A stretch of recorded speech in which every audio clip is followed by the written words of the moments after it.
शैतानिर्रजीम बिस्मिल्लाहिर्रहमानिर्रहीम अशहदु अल्ला इलाहा इल्लल्लाह मुहम्मद रसूलुल्लाह अल्लाहुम्मा सल्लि अला मुहम्मदिन व अला आलि मुहम्मदिन। अब उसको डेफिनेशन में जाके चेक कीजिए, और ये जो डेफिनेशन देने वाला होगा वो कोई जाकिर नायक, कोई मुल्ला मौलवी, कोई आलिम नहीं हो सकता। वो डेफिनेशन भी आपको कुरान से ही उठानी पड़ेगी कि कौन है मुसलमान, कौन है। आप मुसलमान हैं भी जो आपको इस्लाम छोड़ने में इतनी चिंता हो सकती है। इसके लिए अगर हम केवल कुरान में ही चले जाएं तो आपको बड़े क्लियर कट बताती है कि वो है। अब जैसे सूरा नंबर 8 है, आयत नंबर 74, जिन लोगों ने ईमान कबूल किया और हिजरत की और अल्लाह की राह में लड़े भिड़े, और जिन लोगों ने ऐसे नाजुक वक्त में मुहाजिरीन को जगह दी और उनकी तरह खबरगिरी की, यही लोग सच्चे ईमानदार हैं। उन्हीं के वास्ते मगरिफ्त और इज्जत व आबरू वाली रोजी है। तो आप तो लड़े भिड़े नहीं हैं, आप में से 99.9% लड़े भिड़े नहीं है। जो 0.0। अरे मेरे प्यारे भाई, ये जो आयत है ये जुर्म को मिटाने के लिए है। जुर्म को मिटाकर जो है सच्चाई के लिए, एक दूसरे की मदद करने के लिए है। जो लोग जुर्म कर रहे थे मज़हब के नाम पर, देखिए मज़हब के नाम पर भी जुर्म होता है। सिर्फ जुर्म, जनरल जुर्म काबिल कबूल नहीं होता उतना डायरेक्ट, जितना मज़हब के नाम पे लोग जुर्म करते हैं। तो ये मज़हब के नाम पर जो जुर्म किया जा रहा था, मज़हब के नाम पर गैंगस्टर बनाई गई थी। हाँ, मज़हब के नाम पर नारकोटिक्स गैंग थे। अब जिस तरह आज के ज़माने में दाऊद इब्राहिम है, अब वो मुसलमान गैंग के नाम पर जो है जुर्म करते जा रहा है, तो क्या आप उस जुर्म को छोड़ देंगे? तो ये वो लड़ाई थी। अब वो लड़ाई को आप क्या कर रहे हैं, ब्रिटिश राज के कॉन्सेप्ट में आप उस लड़ाई के कॉन्सेप्ट को इंडिया पाकिस्तान की लड़ाई या फिर इंडिया के अंदर जो मतलब मुस्लिम और नॉन मुस्लिम की लड़ाई साबित करने की कोशिश कर रहे हैं। तो आप एक गासिक का काम कर रहे हैं, एक अच्छी चीज़ को एक बुरी चीज़ से मिलाकर आप मिक्स कर रहे हैं और उसके अंदर फिर नफसियाती गांठ बांध रहे हैं उस आयत को लेकर। वो आयत तो जुर्म के ख़िलाफ़ थी, वो आम आदमी के ख़िलाफ़ ऐसा नहीं थी, जुर्म का था। अच्छा आपने खुद कहा कि मोहम्मद ने अपने चाचा से लड़ाई की, अपनी चाची से लड़ाई की, तो वो जुर्म के लिए लड़ाई की। कौन आदमी जो है अपनी फैमिली में लड़ाई करेगा? अगर आपका कॉन्सेप्ट है जिस तरह आप बता रहे हैं कि ये जो ग्रोह है एक मतलब एक अपने अपने लोगों के लिए बनाया गया ग्रोह है, तो वहाँ पर तो मोहम्मद ने तो अल्लाहुम्मा सल्ली अला मुहम्मद, उन्होंने तो अपने ख़ानदान के लोगों से लड़ाई की। वहाँ तो 99% उनके ख़ानदान में तो मानने वाले नहीं थे, क्योंकि वो वहाँ पर एक कारोबार चला रहे थे, मजहबी कारोबार चला रहे थे। तो उस मजहबी कारोबार के ख़िलाफ़ उन्होंने लड़ाई की। अब वो वहाँ की जो आयत है आप यहाँ पर मिक्स कर रहे हैं। चलिए आइए, 10% लड़े होंगे, उनमें से आधे जेल में होंगे, नहीं तो बाकियों को हमारी जो आर्मी है या पुलिस है वो जेल में डाल देगी। अच्छा, फिर ये क्या कह रहे हैं कि हमारी जो आर्मी है? अरे मेरे प्यारे छोटे भाई, पहले तो आप इंडिया के कॉन्स्टिट्यूशन को नहीं मानते हो, और फिर इंडिया की आर्मी को आप कैसे मानोगे? आप यहाँ पर देखिए किस तरह उल्लू बना रहे हैं, हमारी आर्मी। अरे आर्मी तो हमारी है। आर्मी के अंदर भी तो तकरीबन जो है 99% वो लोग हैं जो इंसाफ पसंद है, जो सनातनी धर्म है, सनातन धर्म को फॉलो करने वाले लोग हैं 99%। सिर्फ 1% तुम्हारे जैसे लोग हैं जो सिर्फ नफ़रत को बढ़ावा देते हैं, नफ़रत का प्रचार करते हैं। आप इंडिया की कॉन्स्टिट्यूशन को नहीं मानते हो, इंडिया की बाउंड्री को नहीं मानते हो, इंडिया की किसी चीज़ को मानते नहीं हो, तो फिर ये आर्मी आपकी कहाँ से हुई? आर्मी तो हमारी है। फिर इस तरह आप उल्लू बना रहे हैं। तो आपने जो कहा कि जो लोग मुजरिम हैं वो मुजरिम लोग को पकड़ने के लिए आर्मी है, वो चाहे मुसलमान में हो या नॉन मुस्लिम में हो, दोनों में हो, किसी में भी हो। तो जब आप कुरान के अकॉर्डिंग मुसलमान नहीं हैं तो इस्लाम छोड़ना कोई मुश्किल नहीं होना चाहिए। और अदब देखिए, कुरान के अकॉर्डिंग आप कह रहे हैं, कुरान के अकॉर्डिंग मुसलमान क्यों नहीं है भाई? हाँ बताइए। हाँ, अब ये कहाँ की चीज़ कहाँ लाकर फिर आप जोड़ रहे हो? अरे कॉन्स्टिट्यूशन हमारा है, कॉन्स्टिट्यूशन को हम मानते हैं, इंडियन आर्मी हमारी है, इंडियन आर्मी को हम मानते हैं। आप तो किसी चीज़ को नहीं मानते हो, और फिर आप यहाँ जो है मतलब इंडिया और कुरान में मिक्स कर रहे हो बात। आप एक अच्छी चीज़ को बुरा बताने की कोशिश कर रहे हो, बुरी चीज़ को एक अच्छी चीज़ बताने की कोशिश कर रहे हो। आप कहीं का नॉलेज कहाँ पर जोड़ रहे हो? अगर आप इसके अकॉर्डिंग मुसलमान बनना चाहते हैं तो फिर हमें भी काफिर होने के नाते ये राइट है कि हम इसका प्रतिकार। अब मुझे ये बताइए नीरज अत्री जी, आपको काफिर किसने बोला? क्या आपको कुरान ने काफिर बोला? भाई नीरज अत्री जी काफिर है बोला? अरे भाई, आप खुद कह रहे हो कि ये 1400 साल पहले की किताब है, 1400 साल पहले का वाक़या है। 1400 साल पहले तो लफ्ज़ हिंदू भी नहीं बोला जाता था। लफ्ज़ हिंदू की ईजाद ही 200 साल पहले हुई है या 300 साल पहले हुई है। लफ्ज़ हिंदू भी लफ्ज़ हिंदू का ईजाद ही हुआ है, तो हिंदू काफिर कहाँ से हुआ? देखिए, आप यहाँ पर फिर उल्लू बनाने के चक्कर में हैं। हाँ, फिर आप यहाँ पर ये शो करने के चक्कर में है कि भैया ये तो कुरान जो है ये हिंदुओं के खिलाफ है। हिंदुओं का, अरे भैया कहाँ? पहली बात तो ये बताओ कि आपको काफिर किसने बोला? हाँ, जिसने कहा है मौलवी ने, आप उसका गला पकड़िए। आपके कौन सी कुरान की आयत में लिखा हुआ है कि आप काफिर हो? काफिर तो मुसलमानों को कहते हैं, और पूरा कुरान कहता है कि भाई जो मुसलमान है वही काफिर है। पूरे हदीस कहती है जो मुसलमान है वही काफिर है। मक्का का जो शहर है और मक्का के जो लोग हैं वो पूरे अल्लाह को मानने वाले थे, वो पूरे पैगंबरों को मानने वाले थे, वो पूरे इस्लाम को मानने वाले थे। और जो मोहम्मद है वो तो अपने खानदान को ही दावत दे रहे थे। वो पहले आप जो है ना, ये जो काफिर का डेफिनेशन आप अपने आप में लगा रहे हो, पहले आप इसका सबूत दीजिए कि ये कहाँ से लाए हो। और उसके लिए हमारा कॉन्स्टिट्यूशन हमें परमिशन देता है कि हम सेल्फ डिफेंस में। अरे भाई, हमारा कॉन्स्टिट्यूशन कहाँ से हुआ? आप तो कॉन्स्टिट्यूशन को मानते ही नहीं हो, फिर अब यहाँ पर हमारा कैसे हो गया? अब आप यहाँ देखिए साइकोलॉजिकल गेम कैसा खेल रहे हैं। आप पहले तो कॉन्स्टिट्यूशन को मानते नहीं हैं और फिर कहते हो हमारा। अरे कॉन्स्टिट्यूशन तो हमारा है, और आप पे अटैक कौन कर रहा है? आप पे अटैक तो कोई कर ही नहीं रहा है। हम तो आपकी हिफाजत के लिए हैं, हम तो आपके भाई हैं, आपके लिए हम अपनी जान दे देंगे। और कई बार हम जान दे चुके हैं, कई मुसलमान जो है लड़ते हुए जान दे चुके हैं ऑलरेडी। चलिए आगे बढ़ते हैं। स्टेप्स ले सकते हैं, लेकिन वो लेना नहीं चाहेंगे क्योंकि अब ये रहा। अच्छा, फिर भी सुनते हैं। मैं जानता हूं कि आपका चित्त इस तरह से बन सकता है। सूरा नंबर 2 आयत नंबर 216, मुसलमानों तुम पर जिहाद फर्ज किया गया है। अब हमारे देश के मैक्सिमम लोग तो जिहाद नहीं कर रहे हैं, तो क्या वो मुसलमान है? जब फर्ज किया गया है और जो नहीं कर रहे हैं, तो इसका अर्थ है कि आप कुरान के अकॉर्डिंग, आप इस्लाम के अकॉर्डिंग अच्छे मुसलमान नहीं हैं, जो हमारे लिए तो बहुत अच्छा है एज अ काफिर। अरे मेरे प्यारे छोटे भाई नीरज जी, ये जिहाद फ़र्ज कर दिया गया है तो वो तो लड़ना ज़रूरी है। हम लड़ रहे हैं, तो अब बाउंड्री पे जो हमारी इंडियन आर्मी है वो क्या कर रही है? वो जिहादी तो कर रही है। वो इंडियन आर्मी लड़ रही है, तभी तो वो इंडिया सेफ़ है। इंडिया में तकरीबन नए 100 कम्युनिटी ऐसे हैं जो इंडिया से अलग होना चाहते हैं। 100 डिस्ट्रिक्ट, 100 स्टेट ऐसे हैं इंडिया में जो इंडिया से अलग होना चाहते हैं। हमारी इंडियन आर्मी लड़ रही है, तभी तो हम एकजुट हैं। तो ये जो आयत है वो उसी संबंध में है कि भाई तुम्हारी ज़िंदगी में तुम्हें लड़ना है। तुम लड़ते रहोगे तो तुम एक रहोगे, वरना अगर तुम लड़ोगे नहीं तो बिखर जाओगे। ये वो आयत का डेफिनेशन है। अब देखिए, इंडिया में जो है हमारी गवर्नमेंट जो है वो प्रचार करती है कि भाई आप इंडियन आर्मी ज्वाइन हो जाओ, अब इंडियन आर्मी ज्वाइन हो जाओ। इंडियन आर्मी में कई शोबे हैं, नॉन लड़ाई के भी शोबे हैं, उसमें ज्वाइन हो जाओ। जो लड़ना नहीं चाहते वो इसमें ज्वाइन हो जाओ, जो लड़ना चाहते हैं वो लड़ाई के इसमें ज्वाइन हो जाओ। तो ये वही है बात। अब उस बात को आप कहाँ ज्वाइन करके आप कहाँ ले जा रहे हैं? मैं तो बहुत अच्छा मानता हूं आपको कि आप इस तरह आप मुसलमान नहीं हैं।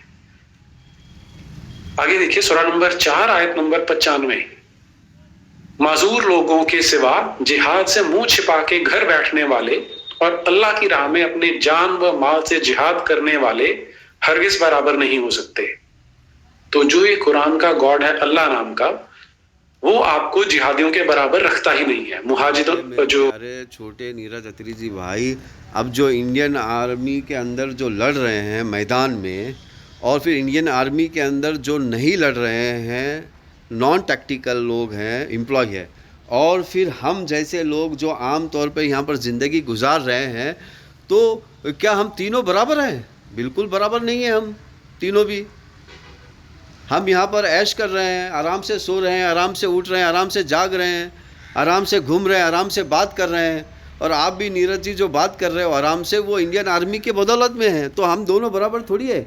इंडियन आर्मी का और मेरा जो लेवल है वो बराबर थोड़ी है, वो भी इसी तरह है। वो भी एक कॉन्स्टिट्यूशन है, उसी तरह है कि भाई जो लड़ने वाले लोग हैं और जो नहीं लड़ने वाले लोग हैं वो बराबर नहीं हैं,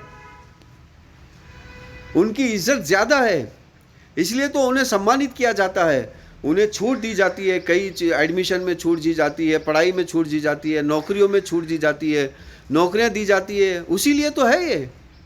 अब आप जो है ना घासिक कर रहे हो, एक अच्छी चीज़ को बुरा साबित करने की कोशिश कर रहे हो, सिर्फ हासिद निज़ा हसद है। और जबकि वो जो चीज़ें हैं, चलिए आगे बढ़ते हैं। तो मुजाहिदा उनके बराबर आपको नहीं रखता है, आपके साथ डिस्क्रिमिनेशन हो सकती है और होनी है, क्लियर है यहाँ पे। बल्कि अपने जान व माल से जिहाद करने वालों को, घर बैठे रहने वालों पर अल्लाह ने दर्जे के एतबार से बड़ी फजीलत दी है। तो इसका मॉरल तो केवल यही निकलता है कि अगर आप कट्टा उठाकर, AK-47 उठाकर या एक हैंड ग्रेनेड उठाकर जिहाद कर रहे हैं या पत्थर उठाकर जिहाद कर रहे हैं, तब तो आपको दर्जा अच्छा मिलने वाला है अल्लाह मियां से, नहीं तो आपको नहीं मिलने वाला। अल्लाह ने सब ईमानदारों से भलाई का वायदा कर लिया है, मगर गाजियों को, खाना नशीनों पर अजीम सवाब के एतबार से अल्लाह ने बड़ी फजीलत दी है। तो आपको फजीलत नहीं दे रहा है जो अल्लाह है। अब जो at the face value claim है कि अल्लाह वहां सातवें आसमान पे बैठा है, वो आप उसको मानना चाहते हैं नहीं मानना चाहते, वो आपकी इच्छा है। सनातन धर्म में इस तरह का कोई इमेजिनेशन नहीं है, इस तरह की कोई सच्चाई नहीं है, मैं नहीं मानता। देखो आप यहाँ पर फिर आप झूठ बोल रहे हो। आप कह रहे हो कि सनातन धर्म में ये है ही नहीं है। अरे सनातन धर्म तो पूरा 7 आसमान, 7 आसमान के आगे भी 7 आसमान, उस 7 आसमान के आगे की भी 7 आसमान का जिक्र करता है सनातन धर्म। आप सनातन धर्म को आप खुद अपने अल्फाजों से नकार रहे हो सनातन धर्म को। वो कह रहे हैं कि मैं अगर सनातन धर्म में ऐसा है तो मैं वो सनातन धर्म को नहीं मानता हूँ। देखिए अब आपने खुद देखा कि नीरज अत्री जी किस तरह जो है सनातन धर्म का सिर्फ सहारा ले रहे हैं, एक मोहम्मद को बदनाम करने के लिए या मोहम्मद के जो भी चीज़ें हैं उसको बदनाम करने के लिए। सनातन धर्म खुद नहीं मानते हैं, नीरज अत्री जी खुद सनातन धर्म को नहीं मानते हैं, या आपने खुद उनके मुंह से सुना कि इस तरह मैं नहीं मानता। चलिए आगे बढ़ते हैं। लेकिन अगर आप मानते हैं तो आपको ये मानना पड़ेगा कि वही अल्लाह आपके साथ डिस्क्रिमिनेट करेगा अगर आप इस तरह का जिहाद नहीं करने वाले हैं। सूरा नंबर 9 आयत नंबर 123, ऐ ईमानदारों, कुफार में से जो लोग तुम्हारे आसपास के हैं उनसे लड़ो, और इस और देखिए अच्छा पूरी आयत पढ़ते लड़ना चाहिए कि वे लोग तुम में करारापन महसूस करें, और जान रखो कि अल्लाह परहेजगारों के साथ है। देखिए यहाँ पर जो है अल्लाह ताला जो है यहाँ पर किसको बोल रहे हैं? उन नारकोटिक्स को, उन ड्रग डीलर्स को, उन वैश्यावृत्ति को, उन फाइनेंशियल टेररिस्ट को जो लोगों का माल लूट रहे हैं, उसके लिए हुक्म दिया गया है कि लड़ने वाला जो है नहीं लड़ने वाले के बराबर नहीं है, लड़ना चाहिए उसको। और आप उस आयत को लेकर जो है ना कहीं और जगह फिट कर रहे हो। ये बिल्कुल अजीब बात, मतलब आपकी एक अजीब बात है, उस आयत को लेकर अब आप किसी और जगह फिट कर रहे हो उसको। इस तरह की बहुत लंबी लिस्ट है जो पढ़ी जा सकती है, लेकिन ये मैंने जो 3-4 आयतें बताई हैं, मैं इसलिए कह रहा हूं कि बहुत सारे कहने को मुसलमान हैं लेकिन वो नहीं जानते कि मुसलमान होने का अर्थ क्या है, उसके लिए उनका फर्ज क्या बनता है। तो वास्तविकता ये है कि वो सच्चे मुसलमान है ही नहीं है, वो सच्चे भारतीय हो सकते हैं इस सेंस में, क्योंकि जो सच्चा मुसलमान पर लफ्ज़ भारतीय का इस्तेमाल किया आपने। भाई भारतीय तो यूनिवर्स के लिए कहा जाता है, भारतीय ये ब्रिटिश राज की बाउंड्री के लिए नहीं। पहले आप भारतीय बनिए, हम तो भारतीय हैज। अब आप सनातनी बनिए, हम तो सनातनी हैज। आप तो एलानिया कह रहे हैं कि मैं सनातन धर्म को नहीं मानता। मान होगा, उसके लिए लॉ एंड ऑर्डर की मशीनरी है, वो काम करेगी। वो देर सवेर वो हाथ पहुंचेगा, आज नहीं पहुंचा तो कल पहुंचेगा वो। नहीं नहीं, बिल्कुल पहुंचेगा हाथ, क्यों नहीं पहुंचेगा। वो है उसी काम के लिए है। जो लोग नफ़रत फैला रहे हैं और जो लोग झूठ सनातन धर्म का प्रचार कर रहे हैं, एक ना एक दिन तो उन्हें साबित करना होगा कि भाई सनातन धर्म में कहाँ लिखा हुआ है। सनातन धर्म तो साफ सुथरा है, सब लिखी हुई चीज़ है। वो ताहिर हुसैन पर पहुंच सकता है तो कल उस तक भी पहुंचेगा जो आज तक एफआईआर में नाम नहीं आया है। तो भाई हमें एफआईआर वगैरह तो वो हमारे लिए है ना, क्योंकि हम उस पर यकीन करते हैं एफआईआर के ऊपर। आप तो इंडियन कॉन्स्टिट्यूशन पे यकीन नहीं करते हो, तो एफआईआर आपके लिए कहाँ हुई? क्या कॉमेडी बात है। और आपको आज ये सोचना है कि अब इस्लाम की सच्चाई सबके सामने है। पहले ये कह दिया जाता था कि ऑल रिलीजन्स आर सेम। देखिए मैंने देखिए सर्वधर्म समभाव का बड़ा पाव बहुत खिलाया गया हमारे देश में, लेकिन अब उसका समय चला गया है। देखिए ये कह रहे हैं कि सर्वधर्म जो सेम है, ये उसको मानते नहीं है। तो अगर नहीं मानते हैं तो सबूत लाइए ना। आप हर चीज़ में तो सबूत से बात करते हैं, तो यहाँ पर आप सबूत से क्यों नहीं बात कर रहे हैं? यहाँ तो आप सिर्फ जो है कुरान और हदीस का सबूत दे रहे हैं किसी भी चीज़ के लिए। और जहाँ पर सनातन धर्म की बात आती है तो वहाँ पर आप साफ साफ बोलते हैं कि मैं ऐसे सनातन धर्म को नहीं मानता। तो मैंने अपना ओन एक सनातन धर्म बना लिया है, मैं उसी सनातन धर्म को मानता हूँ। अगर भैया नीरज जी, अगर आपने अपना ओन सनातन धर्म बना लिया है तो उसकी किताब शाया कीजिए। हम भी वो सनातन धर्म को कबूल करेंगे, हम भी उस पर अमल करेंगे, हम भी उसके भक्त बन जाएंगे।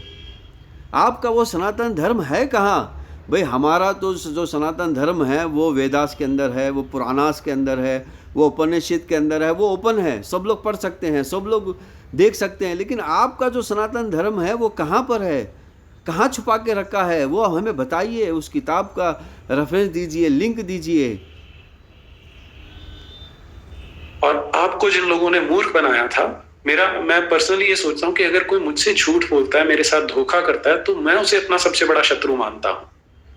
तो ये आप कह रहे हैं कि आपको जो मूर्ख बनाया था, तो हम भी यही कह रहे हैं कि आपको भी जो लोग मूर्ख बना रहे हैं, या फिर आप खुद ही मूर्ख बने हुए हो, तो उससे बाहर निकलिए। आप भी सनातन धर्म का रेफरेंस दीजिए। सनातन धर्म में हर एक छोटी छोटी बात लिखी हुई है। इन लोगों ने आपको इस्लाम के बारे में एक झूठे सब्ज बाग दिखाए हैं, तो अगर आप मेरे जैसे वैल्यू सिस्टम को फॉलो करेंगे तो आप उनको जरूर छोड़ना। भाई नीरज जी, आपका वैल्यू सिस्टम है कहाँ पर है आपका वैल्यू सिस्टम? हमें तो दिखाई नहीं देता। आप एक काम कीजिए, पहले एक किताब लिखिए कि कहिए कि ये मेरा वैल्यू सिस्टम है, ये मैं वैल्यू को फॉलो करता हूँ। उसके बाद देखिए, अगर हम आपकी वैल्यू को नहीं मानेंगे, उसके बाद हमें कहिए। आपका वैल्यू सिस्टम तो कहीं पर लिखा हुआ नहीं है, आपकी सोच में है। अब आपका दिमाग खोलने से तो हम रहे ना, हमारे पास कोई ऐसी साइंटिफिक डिवाइस है जो आपके दिमाग में लिखी हुई चीज़ को मेमोराइज़ करके बाहर निकाल के हम पढ़ पाएँ।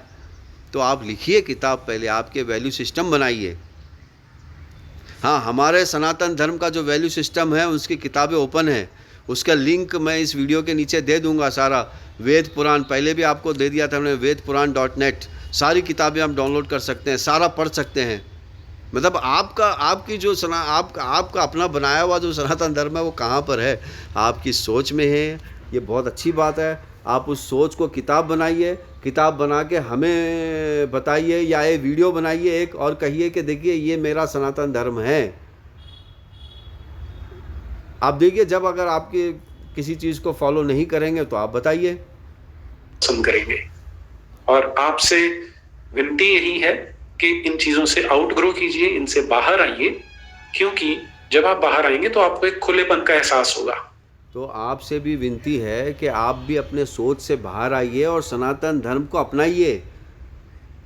आप सनातन धर्म को नहीं अपनाए हैं, सिर्फ ज़बानी तौर पे बोल रहे हैं आप सनातन धर्म, लेकिन सनातन धर्म हमारा किताबी शक्ल में मौजूद है और सबके लिए मौजूद है। आप ऑनलाइन क्लिक मार कर पढ़ सकते हैं, डाउनलोड कर सकते हैं, आप उसमें से चीज़ें ले सकते हैं, अमल कर सकते हैं। और हम आपका स्वागत करेंगे जब आप आते हैं। खुले हाथों से, खुली बाहों से आपका स्वागत है। आप आइए, आपके पूर्वजों के साथ जो अत्याचार हुए, जिन स्थितियों में, जिन परिस्थितियों में आपको बनना पड़ा, वो हमने पढ़ा है, हम जानते हैं और हम उसको मान भी सकते हैं। लेकिन कोई आज जिहाद के नाम पे हमें डराने का प्रयास करेगा, तो अगर हमारे पूर्वज आज से 1000 साल से नहीं डरे तो हम डरने वाले नहीं हैं। आपको जिहाद के नाम पे कौन डरा रहा है? जिहाद तो इंसानों की हिफाजत के लिए होता है। आपने खुद ही कहा कि कई लोग जो है मुल्ला मौलवी धोखा दे रहे हैं, मुसलमानों को गलत गलत चीज़ें पैदा कर रहे हैं, गलत गलत हदीसें पैदा करके लड़वा रहे हैं। ये लोग तो वो कर रहे हैं ना, आपको कौन डरा रहा है? हम तो आपके लिए जान देने के लिए तैयार हैं। तो उनको आप जाके बोलिए। आप ऐसा कॉमन मुसलमानों को नहीं बोल सकते। आप ये इल्ज़ाम लगा रहे हैं बेकार के। अच्छा, आपको पहले काफिर किसने कहा? कोई वो सामना तो हम करेंगे, लेकिन ये आपसे आप जो है ज़बरदस्ती अपने पूर्वजों का नाम ले रहे हैं कि आप उन्हें भाई, आप देखिए जो गलत करके गया, इसी तरह गलत करके कहीं लोग गलत गलत करते हैं, वो गलत करते हैं तो उनको जाके पकड़िए। आप आम इंसान को आप इल्ज़ाम लगा रहे हैं कि आप आइए, सनातन धर्म में जुड़िए, हमारे देश की संस्कृति से जुड़िए, और ये जो एक, देखिए हम भी आपको दावत दे रहे हैं कि आप सनातन धर्म से जुड़िए और हमारे देश की संस्कृति से जुड़िए। हम आपको दावत दे रहे हैं। आप जो कर रहे हैं वो देश की संस्कृति नहीं है, आप नफ़रत फैला रहे हैं। और हमने आपके ये सारे सवालों के जवाब दे दिए हैं कि आप नफ़रत फैला रहे हैं। आप हमारे देश की संस्कृति से जुड़िए, आप सनातन धर्म से जुड़िए। मैं इसे गिफ्ट कहता हूं कि हमें जो ये इस तरह का उन्मुक्त वातावरण मिला है, इसे आप एंजॉय करके देखिए, इसका आप आनंद उठाएंगे तो आपको भी मजा आएगा। तो ये जो वातावरण मिला है मेरे भाई, ये वातावरण सनातन धर्म की वजह से मिला है। हाँ, और आप नफ़रत फैलाकर इस सनातन धर्म के वातावरण को ख़राब करना चाह रहे हैं। ये मेरी अपील है आप सबसे, और मैं इतना ही कहना चाहता हूँ। नमस्ते। देखिए, मैं भी आपको इतना ही कहना चाहता हूँ कि आप सनातन धर्म से जुड़िए। तो ये सारे सवालों के जवाब हो गए, तो आगे नेक्स्ट सवाल हो गया।